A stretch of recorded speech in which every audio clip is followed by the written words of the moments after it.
ya.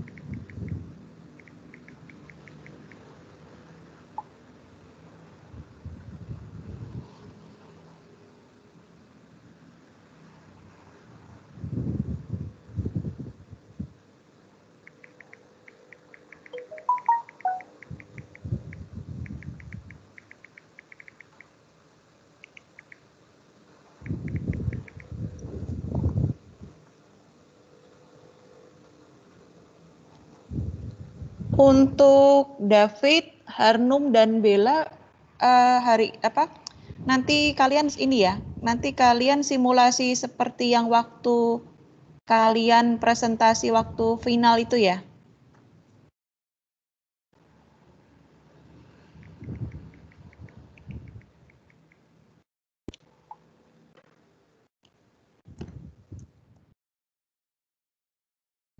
Maksudnya gimana, Bu? Kalian waktu ini loh, waktu kemarin final itu kan ini semacam presentasi ke kan. Nah, kalian bertiga itu diulang lagi supaya mereka ini, teman-teman ini bisa mendengarkan yang sudah kalian lakukan itu loh. Dengan presentasi, dengan PPT, kemudian diakhiri dengan video gitu loh. Untuk waktu bagaimana, Bu? Apakah dibatasi? Nggak dibatasi. Nggak dibatasi. Cuman hanya biar katakanlah teman-teman ini punya bayangan, oh kalau presentasi istilahnya pitch deck ke istilahnya investor itu simulasinya kurang lebih seperti kalian bertiga gitu. Tapi nanti sebentar, saya akan kasih materi dulu. Oke, Bu. Ya, baik. Selamat pagi. Ini pada kesempatan kali ini, waktu perkuliahan sebelumnya, apakah saya sudah pernah memberikan video tentang Pipo dan Embro belum ya?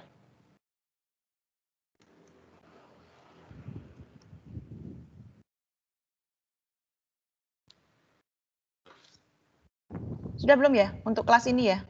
Pipo dan Embro saya sudah pernah kasih belum ya?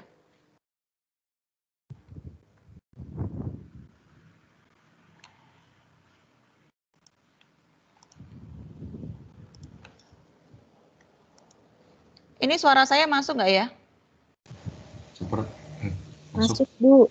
Masuk. Sudah pernah dapat video tentang Pipo dan Embro belum ya? Iya, belum. Oke. Belum pernah, Bu, sepertinya. Oke, baik. Pernah, Bu? Belum. Ya. Ini sekarang ada berapa peserta ya? Ini show participant 53. Baik. Yang lain nanti biar mengikuti. Nah, saya ingin memberikan sebuah video, terus kemudian nanti setelah Anda melihat video ini, kalian nanti bisa mengerjakan kuis di ini, sebentar. Di situs kuliah. Di situs kuliah, kemudian sebentar saya setting dulu.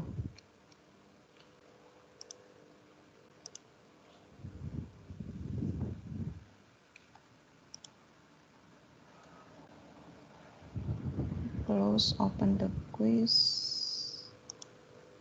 Kemudian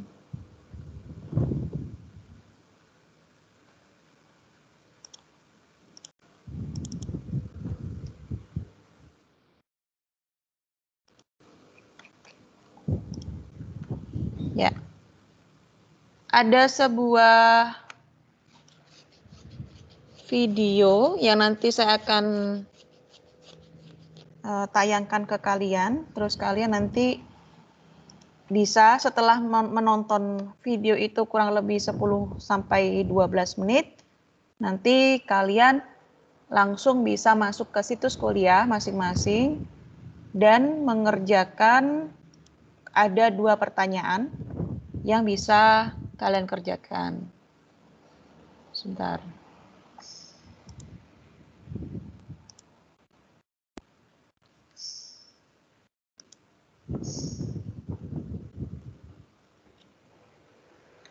Ini apakah sudah bisa lihat layar hitam gini? Sudah bisa semuanya?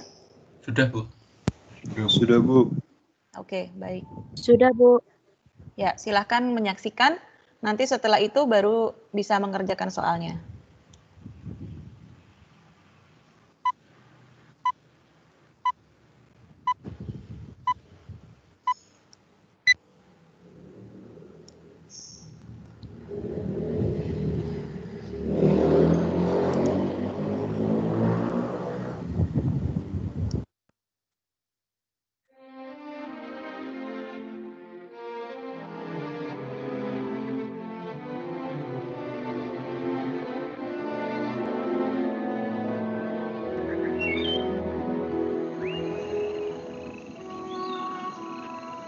Dahulu kala, di suatu desa kecil dekat lembah yang asri, tersebutlah 2 bersahabat bernama Embro dan Pipo. Mereka adalah tipe pemuda yang berambisi untuk menjadi orang terkaya di desanya. Mereka kerap membicarakan impian dan ambisi mereka itu akan kekayaan, kehidupan, dan gaya hidup yang ingin mereka miliki nantinya.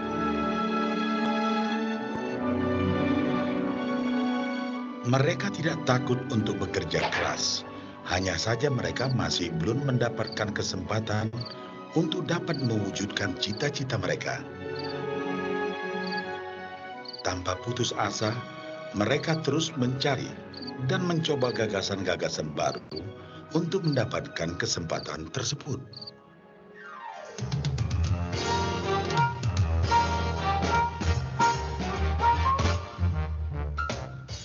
Hingga suatu hari, kesempatan itu pun datang. Desa mereka membutuhkan lebih banyak air. Oleh karena itu, kepala desa mempekerjakan Embro dan Pipo untuk mengambil air dari mata air di gunung untuk dibawa ke tempat penampungan di desa. Mereka akan dibayar sesuai dengan banyaknya air. Every strong community that's ever existed started with sharing. Yang dapat mereka bawa. Maka mereka berdua pun menyambut dengan baik kesempatan ini. Embro dan Pipo pun segera melaksanakan pekerjaan tersebut dengan bersemangat. Setiap hari, sejak pagi hingga sore, mereka bergegas menuju mata air dengan membawa ember masing-masing. Mereka bekerja keras untuk membawa air sebanyak mungkin ke tempat penampungan air di desa.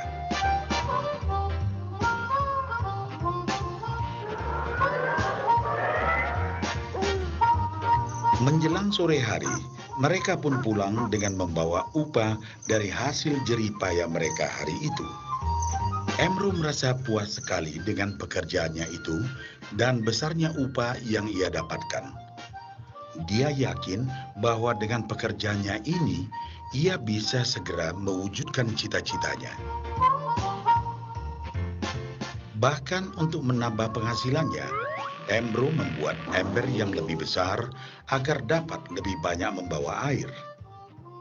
Embro yakin dengan penghasilannya sebesar itu, tak lama lagi ia bisa segera membeli sapi dan memiliki gubuk baru yang ia idam-idamkan.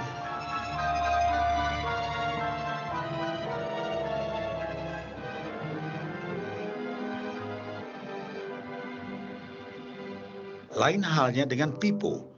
Dia merasa tidak nyaman dengan cara yang mereka lakukan itu. Ia mencari cara yang lebih nyaman untuk mendapatkan lebih banyak uang. Suatu hari, Pipo mendapat sebuah gagasan.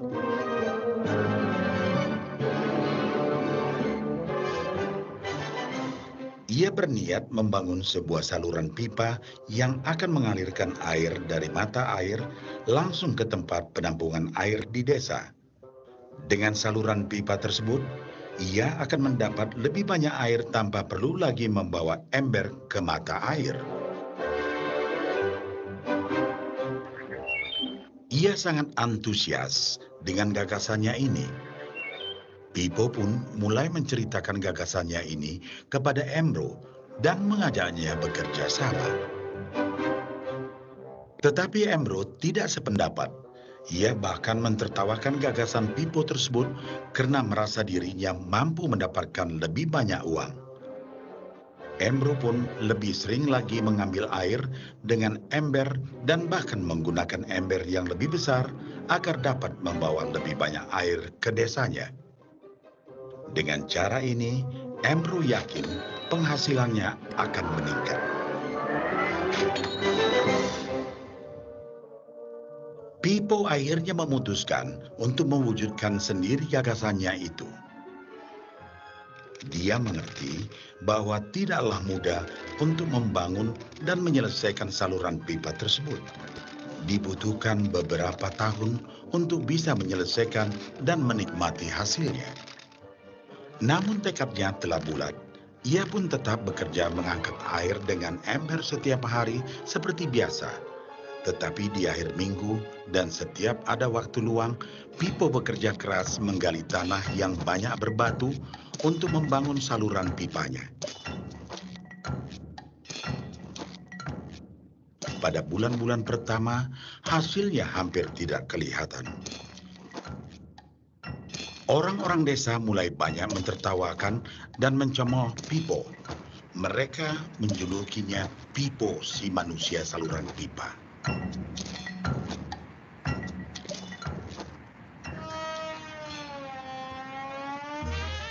Sementara itu, penghasilan Embro telah meningkat 2 kali lipat.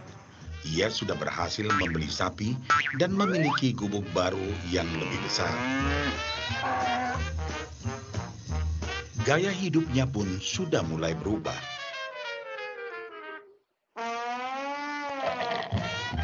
Ia sering menghabiskan waktu sepulang kerja di bar, menikmati hasil jerih payahnya mengangkat ember. Namun, tanpa disadari, badan Embro kini mulai jadi bungkuk karena begitu beratnya ia harus mengangkat ember besar setiap hari. Raut mukanya pun terlihat kelelahan.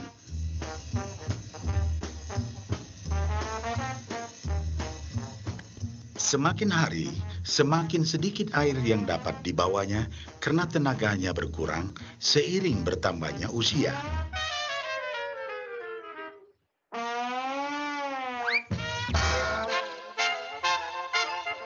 Bulan berganti bulan, tahun berganti tahun. Dan akhirnya, Pipo berhasil menyelesaikan saluran pipanya.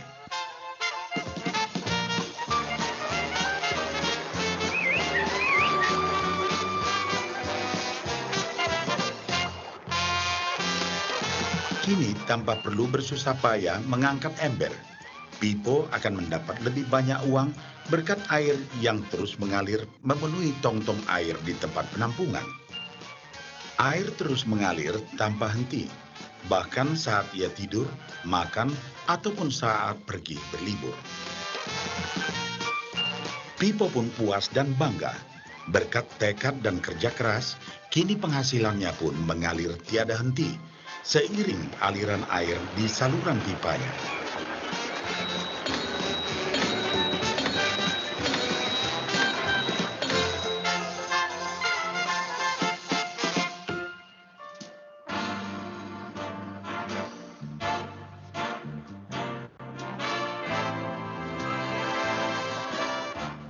Setelah melihat cerita Embro dan Pipo, kita sadari bahwa cerita mereka menggambarkan kehidupan kita. Pekerjaan yang dilakukan mereka melambangkan apa yang dilakukan kebanyakan orang dalam mendapatkan penghasilan. Embro mendapatkan penghasilannya dengan cara menggunakan ember. Ia harus pulang pergi mengisi embernya dari mata air ke desa untuk ditukarkan dengan uang.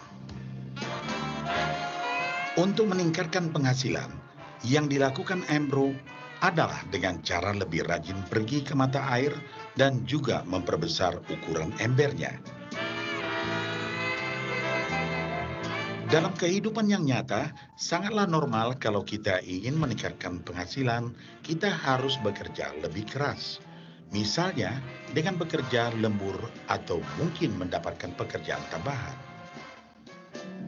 Kita juga dapat memperbesar ember kita, yaitu dengan menerima posisi pekerjaan yang lebih tinggi. Sebagian besar dari kita menukarkan waktu kita untuk mendapatkan uang. Seperti juga Ambro, kita pun memiliki waktu yang terbatas untuk dibarterkan menjadi uang. Dan kita tahu, setiap orang hanya memiliki 24 jam per hari, dan tidaklah mungkin kalau kita membarterkan seluruh waktu kita untuk bekerja. Dan yang lebih sulit lagi, yaitu jika kita tak mampu lagi membarter waktu kita, karena alasan usia, kesehatan, ataupun alasan lainnya, sehingga penghasilan kita terhenti sama sekali. Tetapi coba perhatikan apa yang dilakukan Pipo. Secara bijaksana, Pipo tidak membarterkan seluruh waktunya hanya untuk mendapatkan penghasilan yang terbatas. Tetapi dia menggunakan sebagian waktu yang dimilikinya untuk membangun saluran pipa, karena dia tahu bahwa saluran pipa ini akan mendatangkan penghasilan yang berkesinambungan, tanpa dia harus membarterkan seluruh waktunya. Dia tahu bahwa suatu hari nanti, mungkin karena alasan usia atau kesehatan, dia akan tidak dapat lagi membarterkan waktunya dengan uang. Sedangkan bila ia mampu mewujudkan gagasan saluran pipanya itu, dia hanya perlu bekerja keras sekali saja untuk membangun saluran pipa. Setelah saluran pipa selesai, maka penghasilan akan terus mengalir bagi Pipo.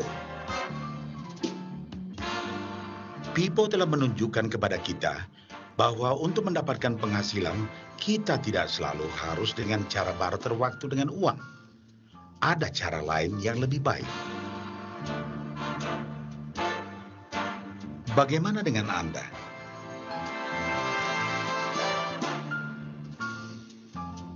Apakah Anda masih seperti Ambro yang membarterkan waktu Anda untuk mendapatkan penghasilan? Atau Anda ingin mengikuti jejak Pipo dengan mulai membangun saluran pipa untuk mendapatkan penghasilan yang berkesinambungan?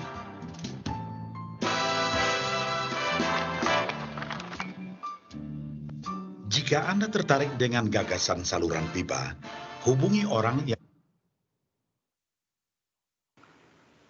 Ya, baik. Sekarang silahkan masuk ke situs kuliah masing-masing. Kemudian silakan mengisi 2 pertanyaan yang ada di situs kuliah dengan nama minggu ke-9 dengan judul kuis M9. Ada 2 pertanyaan, kemudian silakan dikerjakan, terus nanti saya berikan instruksi berikutnya. Dengan waktu masing-masing nanti 2 pertanyaan itu total 10 menit. Yuk, silakan.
Bagi yang sudah mengerjakan, tunggu sebentar, kita nanti akan masuk ke instruksi selanjutnya.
Kurang 3 menit ya.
Bagi yang sudah mengerjakan bisa reply di Microsoft Teams dengan jawab sudah gitu.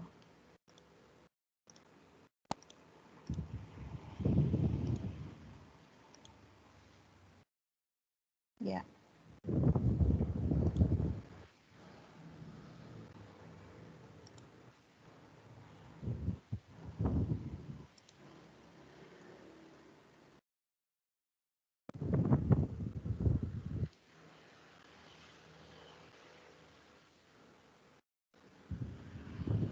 Ya.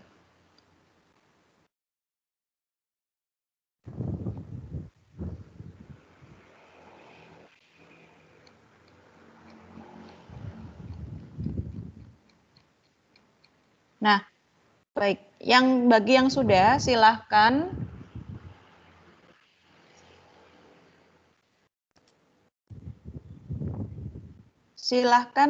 masuk ke joinmyquizzes.com. Bentar, saya tuliskan ya.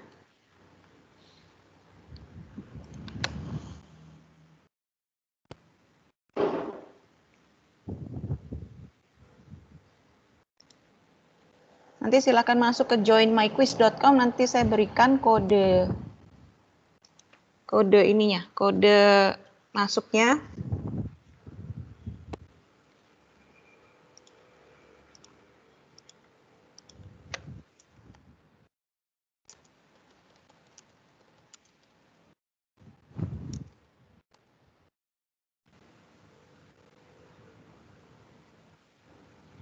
Tuh, silakan masuk ke, bagi yang sudah, silakan masuk ke joinmyquiz.com. Kemudian nanti saya akan berikan kode. Setelah kode nanti diberikan, masukkan yang pertama adalah nomor NPM kalian ya. Jadi nanti bagi yang bagi, sebentar.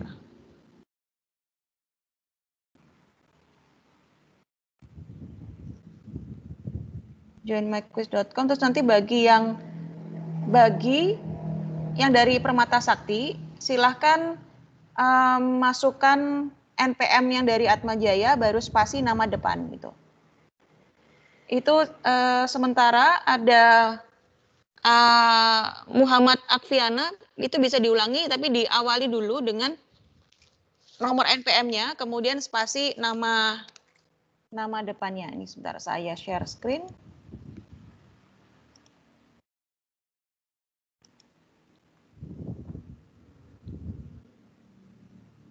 Ya, kodenya adalah 853701.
Sandinya 853701.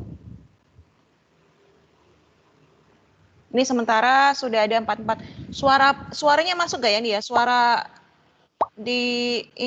dari tempat saya kedengaran nggak ya ininya? Popping suaranya keluar nggak ya? Keluar, Bu. Masuk. Terdengar, Bu. Oke. Oke. Nanti ada sekitar 6 pertanyaan yang bisa kalian kerjakan. Terus nanti saya akan klik start setelah semua kurang lebih bergabung. Ini saya cek dulu. Ada berapa peserta di sini?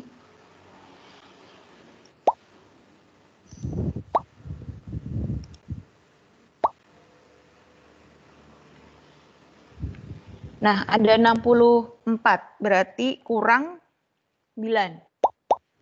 Kurang 10. Kurang 9.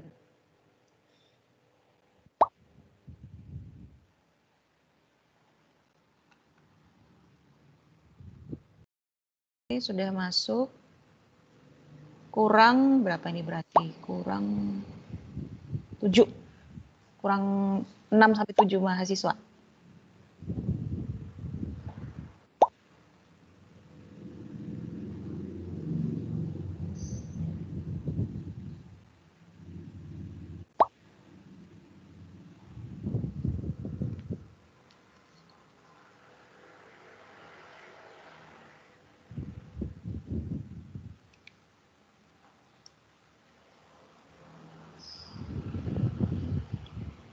Ada yang belum bisa bergabung di Quizzes?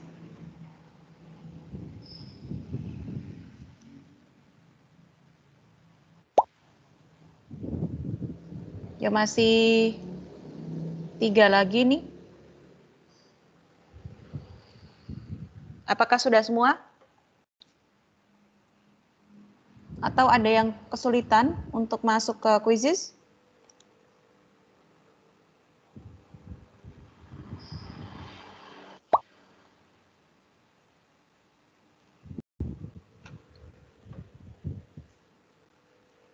Oke, Sinta silakan.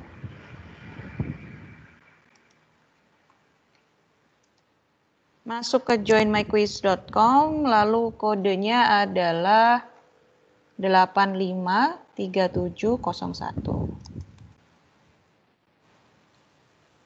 Yuk, kurang 2 lagi nih. Kurang 2, kurang 1 malah nih.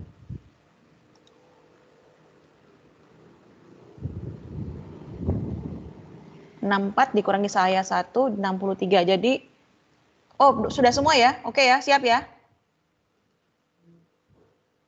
Baik ya, siap ya. Saya mulai, saya hitung mundur. 3, 2, 1. Ada 6 pertanyaan pilihan ganda.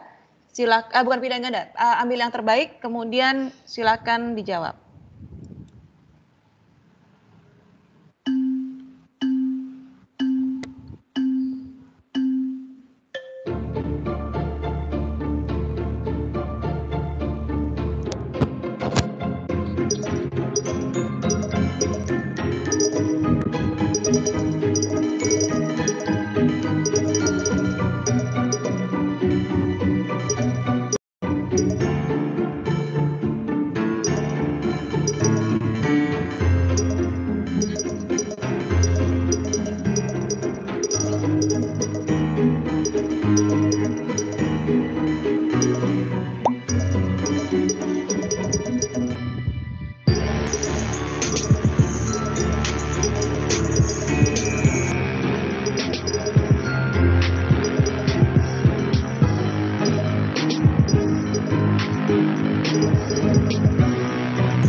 Sudah Ibu Oki. Ya, sebentar. Kita tunggu yang lainnya masih 60 dari 64 masih tinggal 5 lagi yang belum menyelesaikan ini. Kita tunggu sebentar.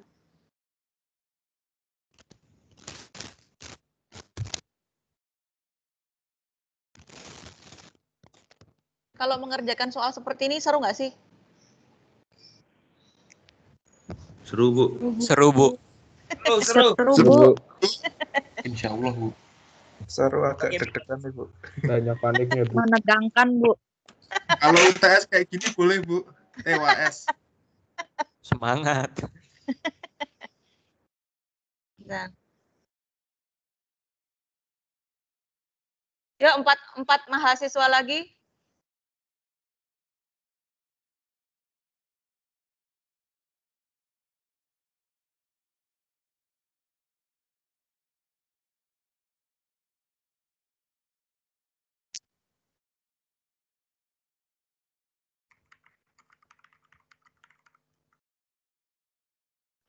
Oke. Ya, saya ini. Sudah semua ya ini ya. Berarti rata-rata kalian bisa mengerjakan 68%. Kemudian pemenangnya adalah Gabriel. Kemudian yang kedua 180217492 ini siapa ya?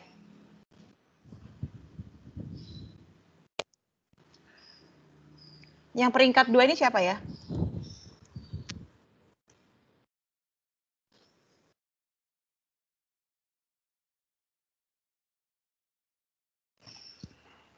Yang nomor 2, yang NPM-nya 7492, siapa ya?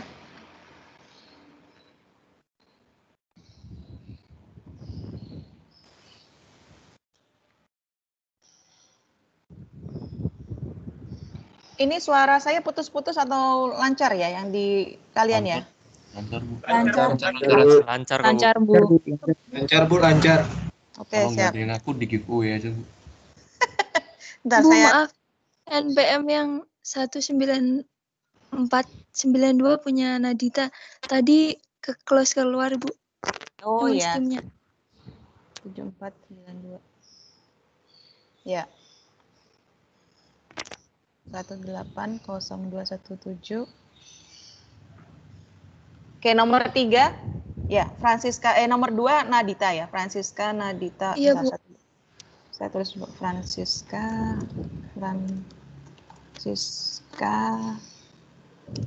Nadita. Nomor 1 Gabriel. Bentar, ini saya screen capture dulu.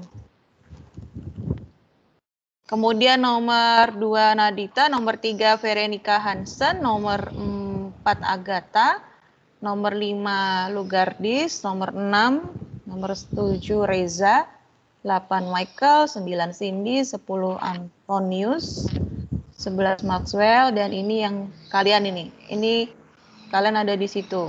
Oke. Ini. Terus yang paling bawah kita bisa akan tahu, bentar.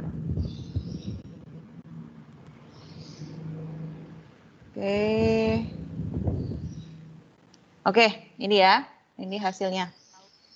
Nah, informasi 6 pertanyaan tadi itu sebenarnya memang bukan ilmu, tapi sebuah wawasan dalam arti kata yang bisa kalian sebagai anak muda sebaiknya tetap update dengan informasi-informasi yang kekinian itu apa gitu. Misalnya 30 under 30 Asia gitu ya. 30 under 30 Asia gitu.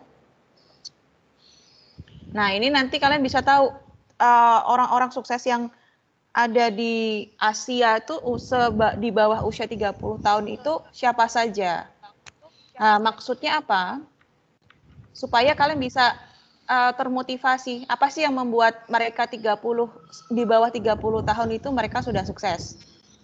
Satu, misalnya apakah mereka memang anak orang kaya atau mereka memang pengusaha yang tekun atau punya strategi apa atau punya pertemanan yang bagus gitu. Nah, salah satu orang yang menarik di perhatian saya tuh sebenarnya memang sudah bukan usia muda, Khairul Tanjung, tapi yang menarik adalah Khairul Tanjung itu bukan dari pengusaha, dia adalah dia adalah dokter gigi gitu. Nah, dengan background dokter gigi, tapi beliau bisa mengakuisisi itu kehebatannya, mengakuisisi seperti Garuda Indonesia dan usaha-usaha lainnya. Nah, sekarang pertanyaan berikutnya yang saya ingin tahu dari kalian adalah silahkan sebentar, saya berikan sebentar. Saya stop share.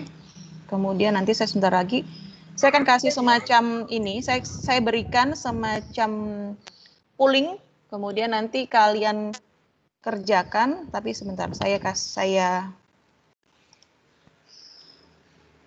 berikan ininya dulu, linknya dulu.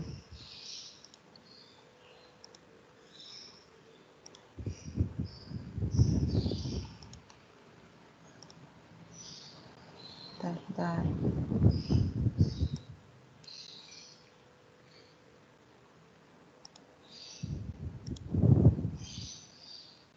Copy, kemudian Send form. Nah, silahkan. Ini ada link yang ada di MS Teams. Kemudian silahkan dikerjakan. Nah, itu ada kurang lebih berapa pertanyaan ya?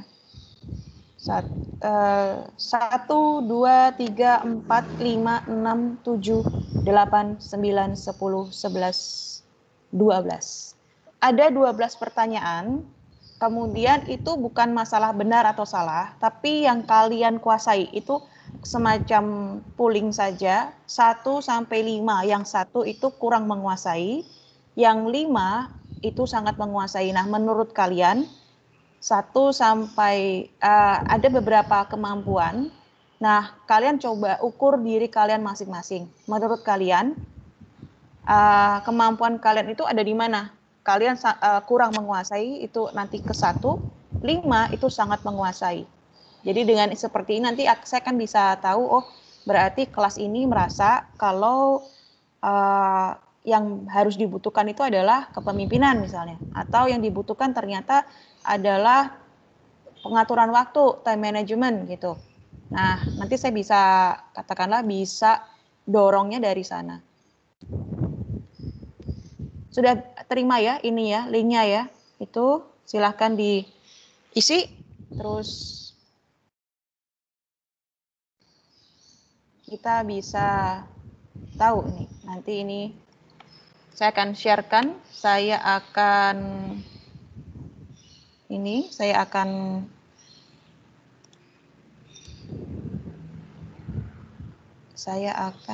share.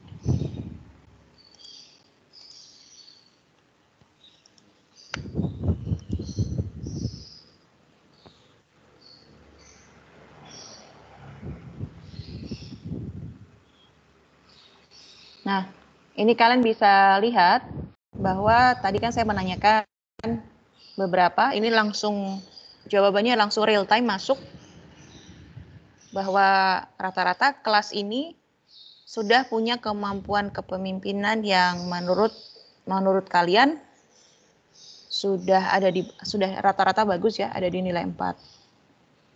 Kemudian nanti time management kalian juga udah bagus, kemudian strategi tools yang ada di tengah-tengah.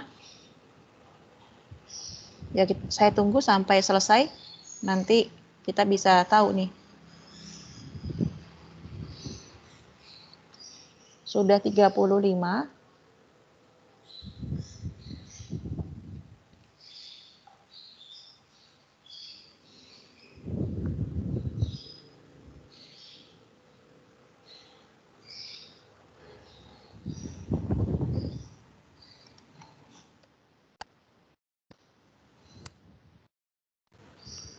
.48 masih kurang beberapa.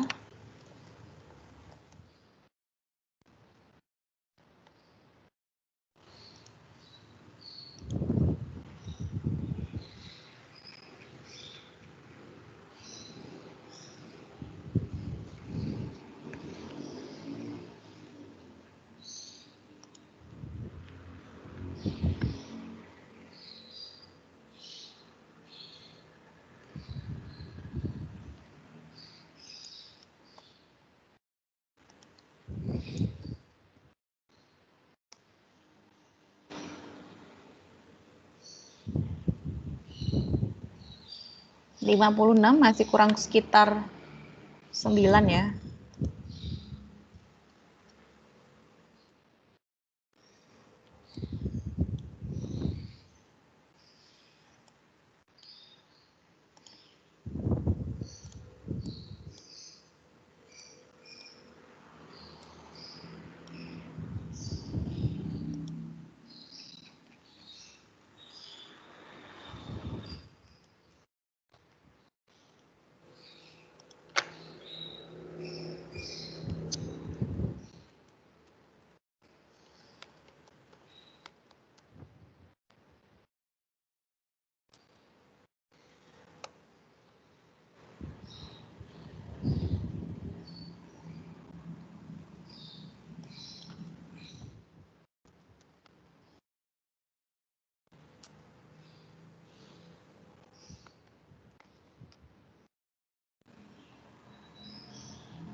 Ya, oke, udah 64. Nah, sekarang kita akan ininya. Nah, menurut kalian sudah ada di 57%. Kalian merasa bahwa leadership kalian bagus gitu ya. Ada di 4. Berarti katakanlah dengan begini kalian tidak perlu intensitas saya untuk menambahkan chip tidak perlu saya tambah sebenarnya. Sebentar, saya make distribute.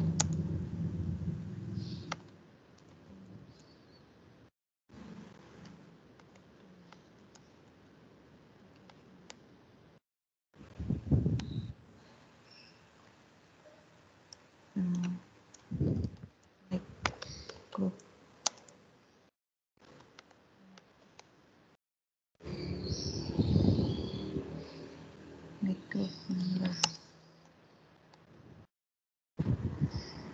Oke, setelah itu nomor 2 adalah Teams Management.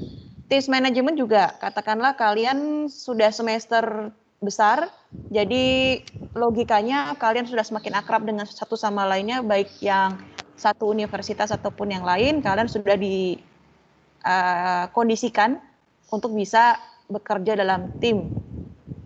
Tetapi ada yang sedang-sedang saja ya, dan masih merasa kurang ada di time management. Kemudian yang ketiga adalah strategi tools. Kalian sudah mulai lemah di sini. Strateginya harus apa sih gitu? Strateginya harus mendengarkan dulu, atau action sambil mendengarkan, atau bagaimana? Itu nanti yang strategi tools. Kemudian berikutnya adalah problem solving. Nah, kalau problem solving ini kalian juga masih 50-50. Nah, ini nanti yang problem solving ini kita akan diskusikan lebih dalam minggu depan, karena katakanlah kan kalian adalah kewirausahaan teknik. Dalam arti pemecahan masalahnya ini berdasarkan teknik, tidak hanya intuisi. Jadi nanti ini kalian masih ada di tengah-tengah antara 3 dan 4. Bagaimana dengan decision making? Decision making pun kalian merasa ya sudah oke ya, maksudnya 50% kalian bisa mengatasi masalah. Nah, sekarang berikutnya adalah project management. Nah, project management ini yang ternyata masih lemah. Katakanlah kalau anak muda itu biasanya idenya bagus, idenya kreatif, tapi pada pelaksanaannya karena ketempa tugas, karena ketempa masalah pribadi, ataupun lain halnya, jadinya pekerjaannya ini implementasinya kadang-kadang tidak sesuai dengan rencana. Dan ini banyak loh, ini 50% ada di nilai 3. Nah, bagaimana dengan waktu? Nah, waktu ini ternyata cukup besar karena di sini ada 18,2, walaupun ini 44 mereka bisa mengatur waktu, tapi kalau di jumlah katakanlah 12 dan tambah 20, artinya kalian ini 50-50, jadi antara yang bisa mengatur waktu dan yang masih waktunya berantakan. Nah, yang menarik di sini ya, stress manajemennya ternyata kalian mengakui kalau stres kalian itu banyak beberapa yang masih mengakui bahwa masih belum bisa mengendalikan dengan baik. Kadang-kadang katakanlah bapernya bisa jadi masalah, atau misalnya kritikan dari orang lain bisa menjadi stres yang mendalam buat kita. Nah, nanti kita akan bahas ke minggu depan ke sini. Nah, bagaimana dengan communication skill? Nah, communication skill masih ada di tengah-tengah di sini. Nah, kreativitasnya kalian merasa bagus ya, nilainya ada di 34 dan 39,4. Terus kemudian learning skills-nya bagus. Ini karena kalian masih muda, kalian etos kerjanya untuk belajar hal yang baru itu tinggi. Ini bagus nih. Ini saya suka di sini. Kemudian career skills-nya adalah kalian ada di tengah-tengah. Nah, kenapa saya menanyakan ini? Karena ini adalah yang akan menjadi pedoman kalian untuk kalian besok modal yang kalian miliki untuk baik di bekerja dalam perusahaan ataupun kalian berwirausaha. Nah, ini pedomannya ini salah satunya sumber yang saya dapatkan adalah dari mindtools.com. Nah, mindtools.com ini salah satu website yang bisa menyediakan kurang lebih esensi yang kalian butuhkan untuk karir Anda gitu. Jadi saya tadi ambilnya dari sini. Jadi ini ada leadership skills, team management, strategy tools, problem solving, decision making, project management, sampai ke career skills. Nah, perbedaannya apa sih? Atau kita hanya cukup tahu saja? Tidak. Dari masing-masing komposisi ini, itu punya istilahnya punya teorinya. Nah, nanti kalian bisa baca sendiri, tapi ini sebaiknya dihafalkan. Contoh misalnya, decision making gitu. Decision making itu ada yang namanya models-nya ini. Decisions making models. Ada 6. Nah, dia bisa pakai from Yetten, bisa pakai brand. Kemudian bisa pakai OODA atau pakai RPD dan segala macam. Nah, ini sebaiknya kalian sebagai mahasiswa kewirausahaan teknik itu pahami salah satu.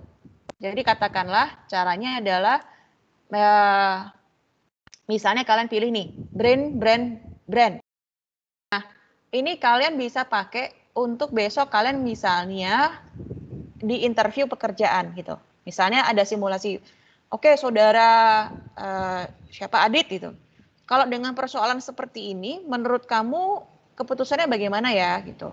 Nah, kamu bisa jawab, kalian bisa jawab. Jadi Pak, dengan pertimbangan pilihan ini, dan pilihan ini, kalau berdasarkan intuisi saya dan dipadukan dengan teori pengambilan keputusan, misalnya brand, menurut saya yang terbaik adalah ini. Gitu. Jadi katakanlah, langsung kalian akan dinilai, berarti ini anak ini nggak hanya ngomong saja, tapi keputusan yang dilakukan atau opini yang disampaikan itu ada dasarnya gitu. Misalnya ataupun strategi tools tadi. Strategi tools nanti dilihat modelnya apa. Nah, ini misalnya nih, core strategy tools. Nah, ini yang kalian mungkin selama ini baru pelajari 1 atau 2. Kalau kemarin untuk beberapa mahasiswa yang saya dampingi, kemarin saya kenalkan dengan istilah PEST. Kalau sekarang sudah ditambah PESTEL gitu, tambah EL. P-nya adalah politik, ekonomi, sosial, teknologi, environment, L-nya legal. Nah, kalau yang selama kalian ini pelajari dari SMP, SMA, itu adalah SWOT. Strength, weakness, opportunity, T-nya threats. Nah, ternyata ada yang TOWS. TOWS ini apa sih? Sebenarnya sama dengan SWOT, tapi dibalik cara berpikirnya. Jadi yang dilihat adalah dari threat-nya dulu, ancamannya apa dulu, dari ancaman kita melihat kesempatan, dari kesempatan kita bisa melihat kelemahan, dari kelemahan kita bisa melihat dari unsur kekuatan. Jadi kalau SWOT itu kita berpikir dari sendiri sampai keluar, kalau TOWS method dari luar, kemudian dikembalikan ke dalam. Kemudian ada lagi Porter 5 Forces Analysis. Nah, ini nanti, mindtools.com ini saya berikan katakanlah di chat kalian ini. Chat kalian, terus nanti saya akan buat minggu depan pertanyaan seperti kuisis tadi, seputaran tentang tools-tools yang ada di Mindtools. Jadi katakanlah, ini nanti kalian pelajari, nanti saya akan tanya kalau konsep berpikir seperti ini, itu masuknya mana? Yang SWOT analysis atau SWOT analysis atau TOWS atau Porter 5 Forces gitu. Jadi materinya di sini. Misalnya saya ambil lagi, misalnya stress management. Kalau stress management itu kita lihat toolsnya ada apa ini? Misalnya ini ada yang namanya action, action based strategy, jadi strategi berdasarkan aksinya atau strategi berdasarkan persepsinya gitu. Nah, misalnya kita ambil satu di sini. Nah, di sini ada yang namanya ABC teknik gitu. ABC teknik itu apa? Bisa kita klik. Ini kadang-kadang kalau tidak bayar itu nanti akan tertutup. Jadi kita sudah baca satu artikel, nanti dia akan tertutup, akan close karena kita harus bayar. Nah, caranya seperti ini contohnya. Jadi tadi kan kita karena ini tidak bayar, jadi artikelnya akan tertutup ataupun terpotong biasanya nanti. Nah, caranya bagaimana? Kita ambil judulnya, The ABC Technique, baru nanti kita browsing ke Google atau browser kalau yang lain gitu. Jadi katakanlah ideas-nya dapat dari sini, kemudian nanti penjelasannya dapat di Google satunya. Nah, kalau ABC itu singkatan dari Adversity, Belief, and Consequences. Jadi katakanlah apa yang kita percaya itu yang menjadi konsekuensi kita. Nah, oke. Itu sedikit banyak yang akan menjadi ini istilahnya pemahaman baru kita hari ini. Kemudian tadi di awal, tadi kan saya berikan tentang ada pertanyaan di quizzes tentang bisnis model Canvas. Nah, tadi saya minta untuk David, kemudian Harnum, dan Bella. Ini sebentar lagi saya akan minta kalian untuk simulasi presentasi waktu kalian final. Kenapa saya minta kalian? Karena di tugas UTS yang lalu, itu kan saya minta untuk masing-masing dari kalian membuat bisnis Canvas model. Belum saya periksa semua, nanti saya akan periksa satu persatu dan saya akan bahas mana saja atau siapa saja yang masih belum mengerti tentang bisnis Canvas model. Nah, tahapan berikutnya setelah bisnis Canvas model itu, jadi tujuan bisnis Canvas model atau BMC itu apa sih gitu kan? BMC itu salah satu cara paling cepat untuk para investor ataupun para reviewer, ataupun misalnya besok kalian katakanlah untuk pengembangan usaha, kalian akan menghubungi para investor ataupun peminjam modal ke bank misalnya, itu nanti kalian akan dilihat gimana sih proyeksi usaha kalian setahun atau 3 tahun ke depan atau bahkan 5 tahun ke depan. Nah, nanti paling mereka pasti akan tanya BMC-nya seperti apa ya Bapak Ibu gitu. Nah, setelah mereka buat atau kalian buat BMC-nya, kalian tentunya pasti akan diminta untuk menjelaskan. Nah, bagaimana salah satu contoh BMC yang bagus akan di-sharekan oleh David, Bella, dan Harnum. Dan mereka ini kemarin barusan memenangkan juara 2, mengalahkan ITB, kemudian mengalahkan UI, dan mengalahkan Prastia Mulia, di mana 3 perguruan tinggi tersebut yang biasanya mereka itu jago banget untuk lomba yang seperti ini. Nah, sekarang David, Harnum, dan Bella apakah sudah siap untuk ini? Share screen dan presentasi ke kita semua?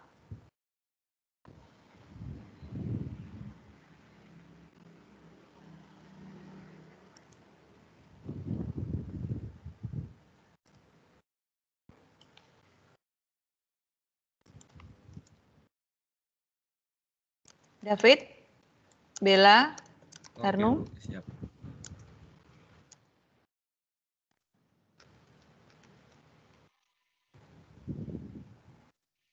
Bu, ini nggak usah on cam kan, Bu? Nggak usah. Oh, iya. Saya juga nggak on cam kok.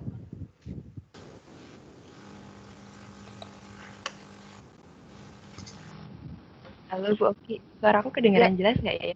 Kedengeran, jelas.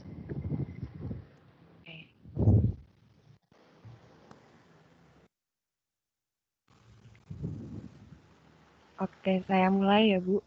Siap.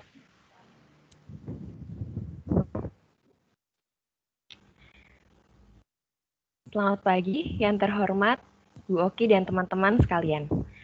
Perkenalkan, saya Laurencia Harnum. Di sini saya sebagai CEO and Co-founder, beserta teman saya David Theophilus sebagai CPDO and Founder, serta Agatha Isabella sebagai CEO and Co-founder.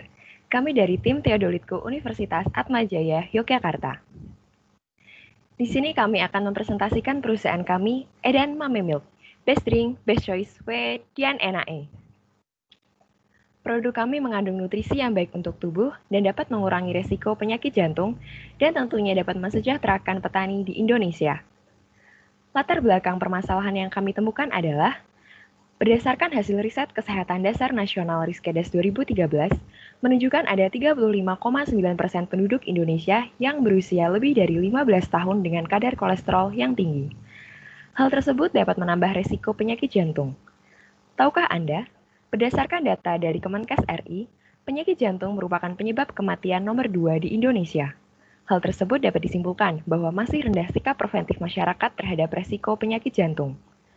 Selanjutnya, berdasarkan Riskedes 2018, menunjukkan bahwa tingkat menderita obesitas di usia 15 tahun ke atas itu tinggi. Kelebihan berat badan dapat menyebabkan kolesterol tinggi dan menambah resiko penyakit jantung. Kemudian, survei Nielsen menunjukkan kesadaran masyarakat akan hidup sehat sudah meningkat. Namun, jika kita amati, kebanyakan dari mereka hanya ingin cara yang mudah, seperti dengan minum vitamin, suplemen, atau olahan yang memiliki cita rasa yang enak. Di sisi lain, salah satu asupan yang bisa mengontrol kolesterol adalah edamame. Namun sayangnya, masih jarang edamame di Indonesia. Selama ini kebanyakan edamame dijual dengan keadaan frozen food. Kendalanya, konsumen harus menyediakan freezer. Hal tersebut membuat konsumsi edamame di Indonesia rendah, sehingga produksi edamame di Indonesia berkurang dan berakhir banyaknya petani edamame yang menjadi pengangguran. Dari permasalahan tersebut, kami terinspirasi untuk membuat sebuah produk dengan nama Edan Mame Milk. Produk ini merupakan produk murni susu kacang edamame dengan beberapa manfaat di dalamnya. Dengan kandungan karbohidrat dan lemak yang lebih rendah dari kedelai biasa, membuat produk ini sangat cocok untuk program diet. Kandungan fitoestrogen yang tinggi dapat mengurangi kadar kolesterol dalam darah dan mengurangi resiko penyakit jantung. Produk ini juga dapat meningkatkan sistem kekebalan tubuh dan masih banyak lagi kandungan lainnya. Dengan terciptanya susu edamame yang bagus untuk kesehatan, membuat kebutuhan edamame akan meningkat, sehingga kesejahteraan petani edamame pun akan meningkat pula. Kemudian mengenai detail dari produk kami akan dijelaskan oleh Chief Marketing Officer and Co-founder kami, Saudari Agatha Isabella, dipersilahkan. Terima kasih Harnum, produk kami ini tersedia sesuai dengan selera pasar dan akan terus berinovasi mengikuti perkembangan zaman. Saat ini tersedia 3 rasa, yaitu original, matcha, dan brown sugar dengan ukuran 600 ml dan 1 liter, yang cocok untuk persediaan keluarga di rumah dengan harga yang sudah tertera.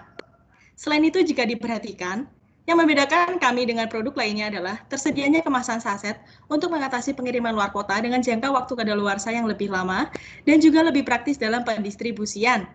Setelah diolah, limbah berupa kulit edamame ini akan diolah sebagai pakan ternak, sehingga tidak ada bagian dari edamame yang terbuang sia-sia. Kemudian kami akan mematangkan bagaimana produk kami dapat berjalan di pasaran. Nah, sebelum menuju market size yang akan ditentukan, yang terpenting dari bisnis startup sendiri adalah timing. Dari Google Trend, kami yakin bisa menyandingkan tren susu edamame dengan susu sapi dan susu kedelai. Karena para hadirin bisa melihat bahwa produk kami, Edan Mame Milk, berpeluang besar untuk masuk ke pangsa pasar Indonesia, melihat bahwa belum banyak pesaing yang masuk. Dari tren ini, kami bisa merangkum secara cepat dan menentukan market size. Target market kami adalah masyarakat Indonesia usia 15 tahun ke atas, juga HoReCa, hotel, restoran, kafe, serta peternak. Setelah kami melakukan perhitungan, di sini kami mendapatkan omset TAM sebesar 10 miliar rupiah per tahun dari data jumlah konsumsi susu masyarakat Indonesia per tahun. Dari data TAM, kami kelompokkan lagi menjadi SAM sebesar 4 miliar rupiah per tahun. Nah, 6% dari kelompok SAM inilah yang menjadi SOM kami atau target market kami dengan target penjualan 50.000 produk per tahun. Sehingga SOM dari Edan Mame Milk ini sejumlah 600 juta rupiah dalam setahun. Di sini termasuk pula HoReCa dan juga peternak. Salah satu kunci utama dari keberlangsungan bisnis Edan Mame Milk yang kami kelola adalah bagaimana kami memaintain penjualan. Untuk itu kami memiliki konsep yang jelas, baik secara B2B, ini yang kami lakukan dengan menggait HoReCa, lalu B2C, di mana kami langsung menjual produk eceran kepada konsumen. Kemudian C2C yang kami salurkan lewat akun official Edan Mame Milk, di mana nanti masyarakat bisa menyampaikan juga feedback kepada kami. Di Di sini kami sudah menyiapkan konsep untuk membuat program dengan mengadakan 10 Days Challenge and 14 Days Challenge with Edan Mame Milk melalui media sosial Instagram. Apabila customer telah menyelesaikan tantangan 10 hari itu, akan ada reward tersendiri bagi para customer, seperti free konsultasi 1 kali dengan ahli gizi, dan tentunya masih banyak reward menarik lainnya. Lalu bagaimana cara kami menyampaikan produk ke konsumen? Tentunya dengan cara promosi, baik melalui online maupun offline. Langkah awal pemasaran yang akan kami lakukan dengan menerapkan strategi below the line, karena melihat impact yang lebih besar dengan menggunakan strategi ini.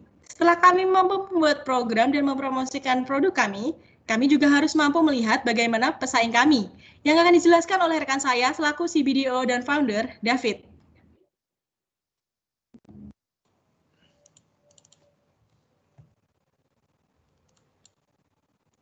Terima kasih Bella. Selanjutnya saya akan jelaskan tentang kompetitor analisis dari brand kami. Untuk kompetitor yang pertama, kami ngambil Jusme yang merupakan brand Susu Edamame milik BUMN. Dan yang kedua adalah Susu Edamame lainnya yang kami asumsikan sebagai brand Susu Edamame UMKM. Untuk di value yang pertama adalah harga terjangkau.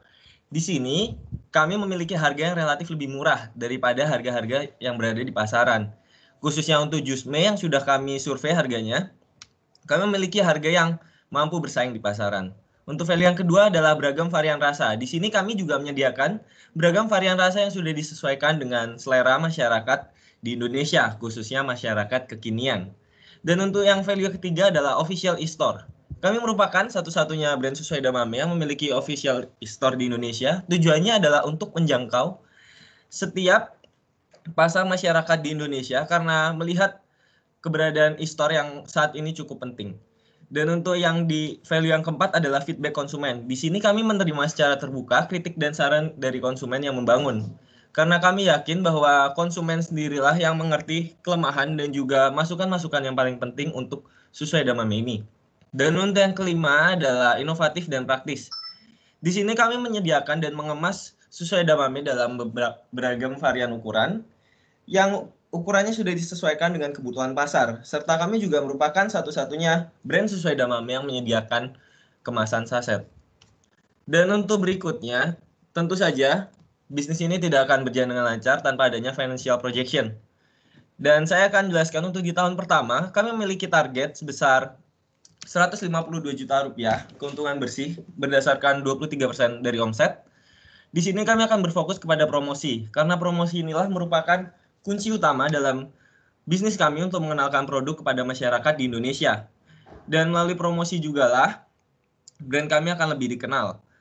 Dan untuk di tahun kedua, kami memiliki konsep dan akan berfokus kepada evaluasi dan pengembangan. Di tahun kedua ini, kami memiliki target sebesar kenaikan keuntungan bersih sebesar 50%.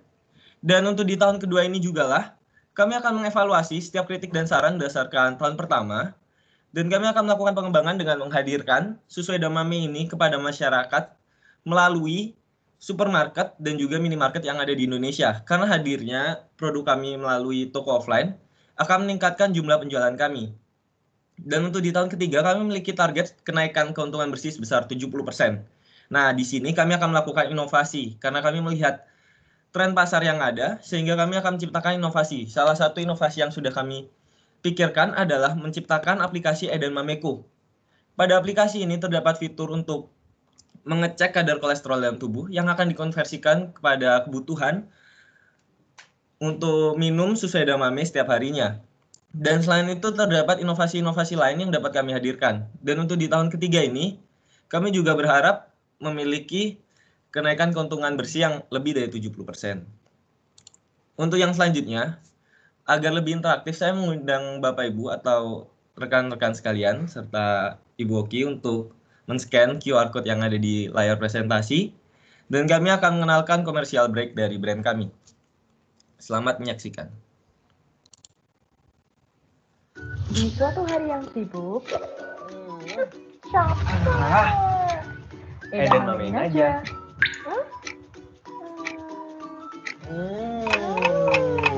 Wah, enak. Ya. Wah, ternyata Edamame Milk mengandung nutrisi yang baik untuk tubuh serta dapat menurunkan resiko penyakit jantung. Edamame Milk, best drink, best choice, wet, dan enak. Kunci utama dalam bisnis kami adalah kepercayaan. Kami yakin dengan kuatnya dasar kami akan capai setiap tujuan yang ada. Bergabunglah bersama kami, Eden Mami Milk, best drink, best choice, wedian enak. Terima kasih. Oke, mantap. Terima kasih. Gimana cara kasih tepuk tangan ya kalau di MSim susah ya. Nah, dari presentasi yang diberikan oleh ini mereka bertiga, saya ingin bertanya dulu ke kalian bertiga, David, Harnum, dan Bella. Pada saat kalian bikin pitching ini tadi, bisnis model Canvas, tantangan terbesar kalian apa sih? Kata kesulitan kalian paling utama tuh ada di mana? Silakan David atau Bella atau Harnum bisa jelaskan.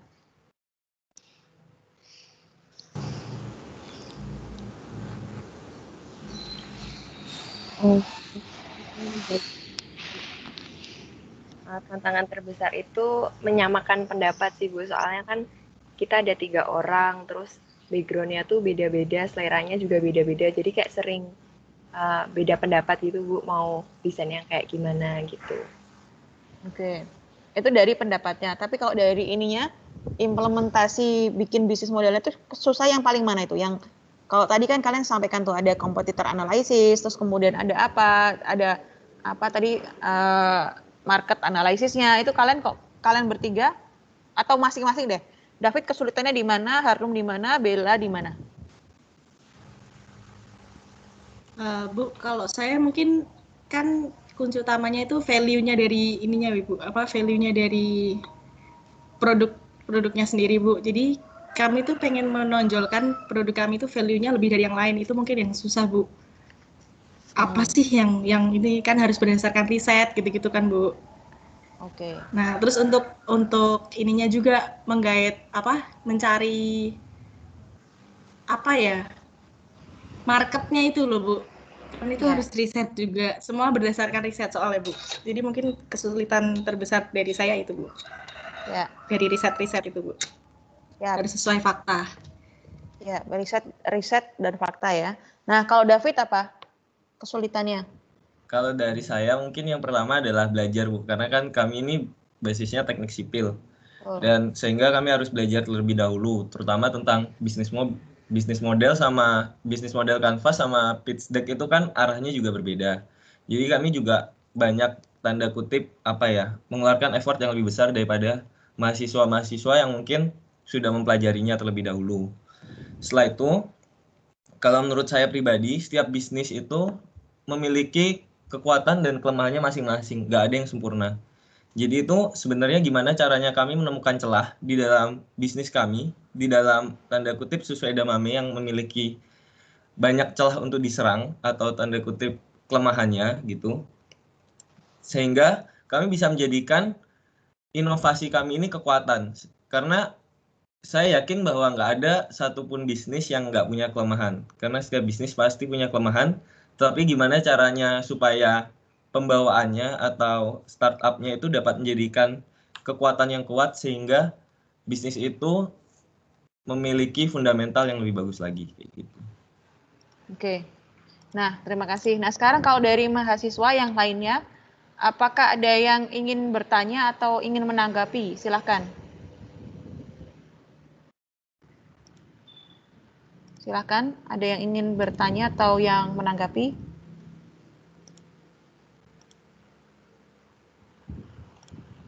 Nah, sepertinya belum ada. Nah, sekarang saya akan, sebelum saya tutup dan sebelum saya absen, nanti saya akan kasih tugas kalian secara berkelompok. Nanti saya akan share kelompok apa, membahas tentang apa. Kurang lebih nanti ada sekitar satu kelompok sekitar 3 sampai 4 mahasiswa. Kemudian nanti minggu depan kalian akan presentasi tentang materi soft skill yang saya berikan tadi. Jadi katakanlah nanti misalnya nih, ada kan di kelas saya ini ada sekitar 70 mahasiswa. Nanti saya akan bagi yang kreatif, ada kreativitas, ada learning skills, ada career skills gitu kan. Nah, anggap aja pilih salah satu random yang career skills. Career skills nanti karena ini ada 70 dan materinya ini ada kurang lebih 10 sampai 12. Jadi nanti satu kelompok ada 2 kelompok yang membahas dengan tema yang kurang lebih sama. Misalnya tadi saya bilang career skill. Nah, nanti satu kelompok ini bahas career skill ini kira-kira apa aja sih gitu. Misalnya, career skills itu membutuhkan salah satunya adalah presentation skill misalnya.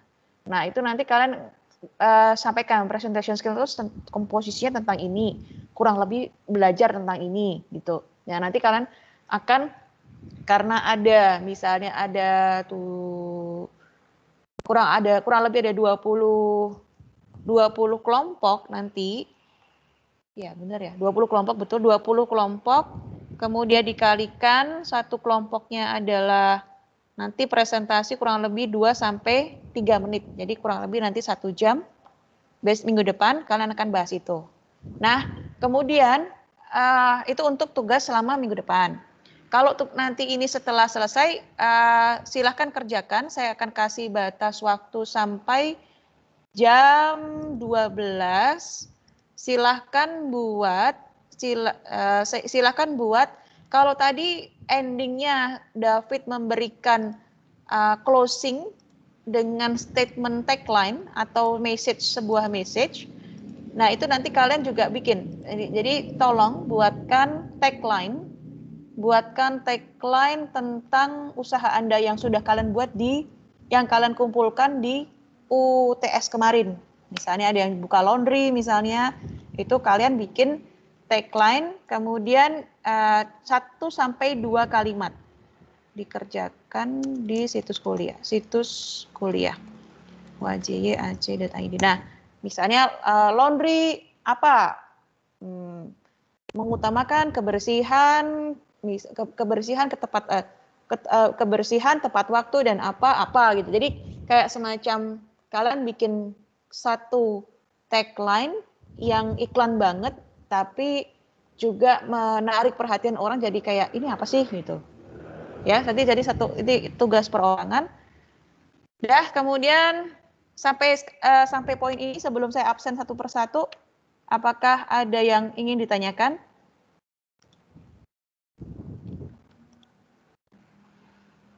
Nah, saya download. Kalau saya bisa download attendees, oke, bisa download attendees. Karena bisa download attendees berarti tidak perlu saya absen karena saya saya buka dulu. Karena saya punya punya filenya, nanti bisa. Sebentar. Saya buka dulu ini filenya. Kalau filenya bisa dibuka berarti tidak perlu. Oke, bisa. Baik, saya rasa cukup untuk hari ini, pertemuan hari ini. Terima kasih banyak atas partisipasi dari kalian semua. Terima kasih dan selamat siang. Terima kasih, Bu. Terima kasih, Bu. Makasih, Bu. Terima kasih, Bu. Terima kasih, Bu.